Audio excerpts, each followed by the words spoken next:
प्रधानमंत्री नरेंद्र मोदी किसानों को लेकर अक्सर चर्चा करते हैं। उनकी कमाई बढ़ाने को लेकर सरकार भी लगातार नए नए प्रोजेक्ट ला रही है।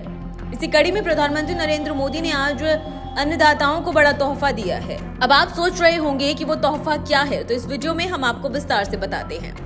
आपको बता दें कि प्रधानमंत्री नरेंद्र मोदी ने भारतीय कृषि अनुसंधान संस्थान ICAR पूसा में 109 उन्नत बीजों की किस्में जारी की हैं। आपको बता दें कि प्रधानमंत्री नरेंद्र मोदी ने भारतीय कृषि अनुसंधान संस्थान ICAR पूसा में 109 उन्नत बीजों की किस्में जारी की। प्रधानमंत्री मोदी ने इन नई फसल किस्मों के विकास के लिए वैज्ञानिकों की सराहना की। उन्होंने किसानों और वैज्ञानिकों के साथ बातचीत करते हुए कृषि में मूल्य संवर्धन के महत्व पर जोर दिया। किसानों ने कहा कि ये नई किस्में उनके लिए बहुत लाभदायक होंगी, क्योंकि वे उनके खर्च को कम करेंगी और पर्यावरण पर भी सकारात्मक प्रभाव डालेंगी। प्रधानमंत्री मोदी ने मिलेट्स के महत्व पर भी चर्चा की और बताया कि लोग पौष्टिक भोजन की ओर बढ़ रहे हैं। उन्होंने प्राकृतिक खेती के लाभों और जैविक खाद्य की बढ़ती मांग पर भी चर्चा की। वैज्ञानिकों ने बताया कि वो प्रधानमंत्री मोदी के सुझाव के अनुसार अप्रयुक्त फसलों को मुख्यधारा में लाने के लिए काम कर रहे हैं। जारी की गई 109 किस्में 61 फसलों की हैं, जिसमें 34 खेती और 27 बागवानी फसलें शामिल हैं।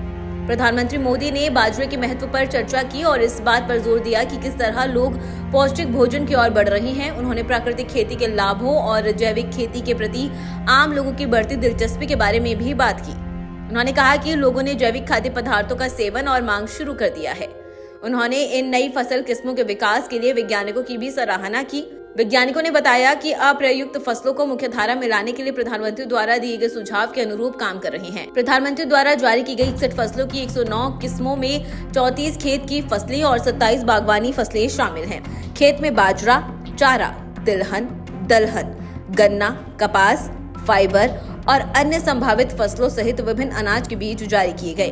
बागवानी फसलों में फलों, सब्जियों, बागानों, कंद फसलों, मसालों, फूलों और औषधीय फसलों की विभिन्न किस्में जारी की गईं।